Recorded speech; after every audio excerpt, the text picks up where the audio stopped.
Cześć, tutaj Bart Staszewski i dzięki, że jesteście ze mną w tym nowym odcinku. On jest bardzo ważny, bo mówię o wykluczeniu, którego nie powinno być w XXI wieku w Polsce. No ale niestety jest. Chodzi oczywiście o strefy wolne od LGBT. Dlaczego to się dzieje? Co to jest strefa wolna od LGBT i dlaczego prawica wymyśliła takie strefy, dowiecie się w tym odcinku. To może od początku. W lutym 2019 roku Rafał Trzaskowski podpisał warszawską deklarację LGBT i w efekcie Trzaskowski zobowiązał się do działania na rzecz mniejszości LGBT w Warszawie. I tutaj muszę uprzedzić wszelkie wątpliwości, bo zaraz się pojawią głosy, że są to jakieś przywileje, jakieś niestandardowe działania. To nie jest nic nowego. Każde miasto realizuje swoje strategie, programy w ramach polityki społecznej wobec różnych grup narażonych na dyskryminację lub wykluczenie. Może to być polityka senioralna, program przeciwdziałania przemocy w rodzinie lub pomocy osobom z niepełnosprawnościami. Rafał Trzaskowski podpisał deklarację i obudził prawicowe demony. Politycy PiS-u z prezesem Kaczyńskim na czele zaczęli bredzić o ataku na polską rodzinę, o ataku na dzieci. Telewizja publiczna podłapała temat i też zaczęła tworzyć fake newsy o tym, że teraz w Warszawie będzie się czterolatki uczyło masturbacji, a Godek i spółka szczytowali ze złości. Radni powiatowi ze Świdnika jako pierwsi ogłosili swój powiat wolny od LGBT. Treść tego manifestu ideologicznego widzicie obok mnie. Radny Brzózka ze Świdnika dla Dziennika Wschodniego mówił tak. Warszawska inicjatywa jest bardzo nagłośniona, między innymi dzięki temu, że pojawiła się w stolicy, wpływa na świadomość nauczycieli, którzy w pewien sposób są pod presją tego typu działań. Mówił Brzózka w Dzienniku Wschodnim. No i cóż, dlatego w powiecie świdnickim nauczyciele będą czuli się pod presją, ale pod presją prawicowego dokumentu. No możecie powiedzieć, że te uchwały są przeciwko ideologii, a nie przeciwko ludziom. no, tylko że nie, bo czym niby jest ideologia LGBT? Oni sami za bardzo nie wiedzą. Dla radnych, którzy przyjmują te uchwały, wszystkie działania na rzecz LGBT to ideologia. Trzymanie się za ręce, w którym widzą epatowanie seksualnością, chęć zawierania związków partnerskich, małżeństw to atak na tradycyjne małżeństwa i rodzinę. W adopcji przez pary jednopłciowe upatrują pedofilii, a marsze równości to według ich aksjologii niemoralne i grzeszne pochody, których należy zakazać. Polecam Wam wszystkich wywiad dla dużego formatu, lepiej by było, gdybyś wyjechała, gdzie Grzegorz Szymanik przepytuje samorządowców i próbuje zrozumieć, o co im chodzi z tą ideologią. Link macie pod filmikiem. Podsumowując, dla nich marsze równości to ideologia. Próby zmiany prawa, Ideologia. działania antydyskryminacyjne, Ideologia. ideologią jest dla nich nawet to, że ktoś mówi otwarcie o tym, że jest gejem albo lesbijką. Ideologia. Bo przecież możesz sobie być gejem, ale nie afiszuj się z tym. Jak się afiszujesz, to jesteś częścią homolobby i siejesz homopropagandę, więc najpierw jakbyś zgnił w sztumie. Oni wszystko to odbierają jako działania, których celem jest zniszczenie ich wartości, takich jak tradycyjna rodzina, którą w ich rozumieniu jest związek kobiety i mężczyzny. A przecież przeciętna osoba LGBT chce po prostu normalnie żyć. Być w związku, trzymać się za rękę z ukochanym, ukochaną, być może kiedyś wziąć ślub. Sorry, to nie jest ideologia. No ale wracając do naszych stref. Kolejne samorządy zaczęły przyjmować te strefy, te uchwały. W pewnym momencie taką uchwałę przyjęło też województwo lubelskie. Moja koleżanka ze stowarzyszenia apelowała do rozsądku radnych, ale niestety znowu odbiła się od ściany.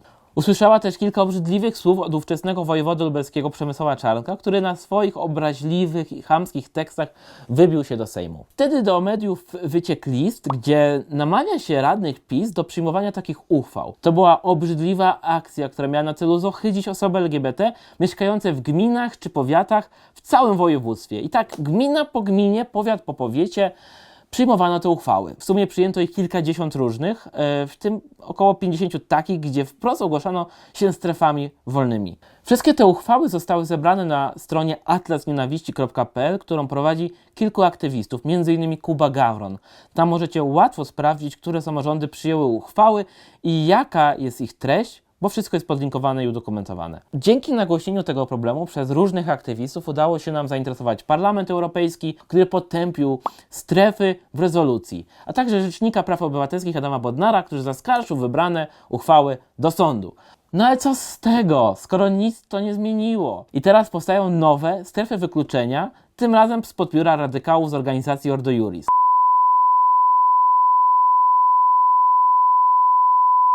To oni stworzyli obrzydliwy dokument pod nazwą Samorządowa Karta Praw Rodzin, oczywiście tych jednych wybranych rodzin. W tej karcie forsują wizję świata zgodną z jedynie słusznym katolickim poglądem, wybiórczo traktując przepisy konstytucji. Zapytacie, no dobra, ale co w tym złego, że jakieś miejscowości przyjmują sobie jakieś gnioty na polityczne zamówienie? Przecież nikogo się nie zabija, nie oddziela się murem osób LGBT, a na wjeździe nie stoi policja. No i te uchwały to tylko deklaracje, które nie mają mocy prawnej. Nie zgodzę się, bo to błędne myślenie. Przeciętny obywatel albo obywatelka nie ma wiedzy na temat tego, jak działa prawo. Nie trzymało nigdy kodeksu w ręku, no a co mówić, nie widzą różnicy między ustawą, uchwałą a stanowiskiem. Przeciętny obywatel słyszy, że gmina walczy z ideologią LGBT, to myśli... To chłota jest, panie, na co te LGBT?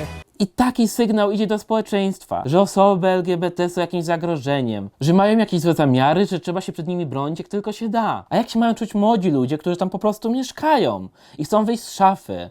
Ma to efekt mrożący, czyli boją się to zrobić. Nauczyciele, którzy boją się mówić o tym, że orientacja homoseksualna to jedna z normalnych orientacji według nauki, bo dzięki tej deklaracji wiedzą, że może się to nie spodobać kościółkowym radnym, którzy utrzymują szkoły publiczne, bo tak to działa w samorządach. Zresztą w wywiadach radni wskazują oczekiwany przez nich sposób działania i tu pozwólcie, że zacytuję.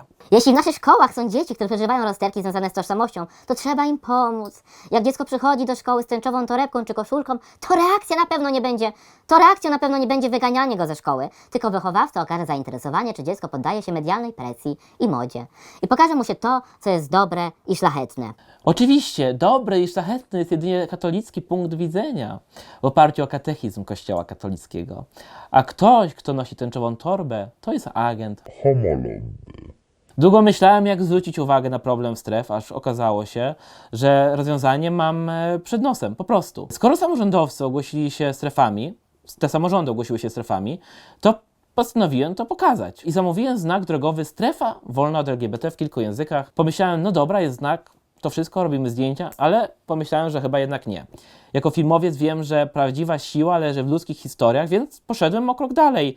I do części zdjęć znalazłem ludzi, którzy mieszkają w tych strefach, bo tam się urodzili. Powiedzieli mi niesamowite historie, poruszające historie, którymi dzielę się na stronie internetowej mojego projektu. To często przykre historie, ale pokazują skalę nietolerancji i nienawiści, z którą my się mierzymy. Po publikacji moich zdjęć ze stref w internecie temat ponownie wzbudził debatę publiczną.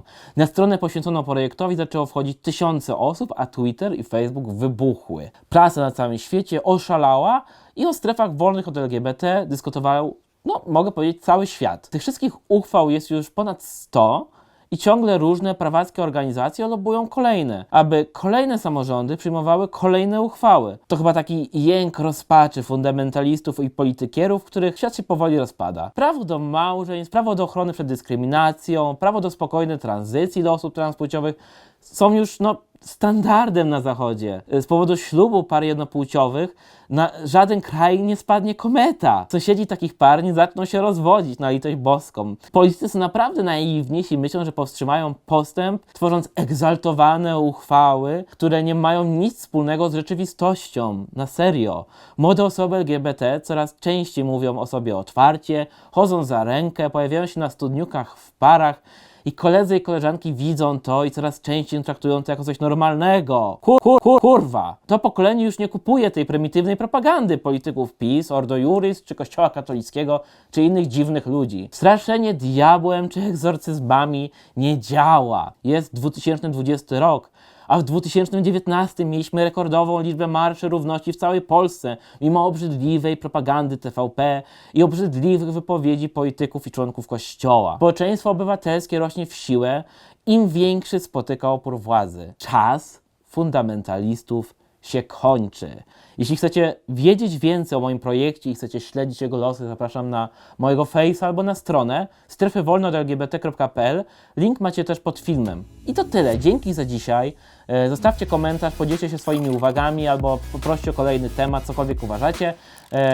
Łapka w górę, subskrypcja i do zobaczenia w następnym odcinku. Cześć i czołem!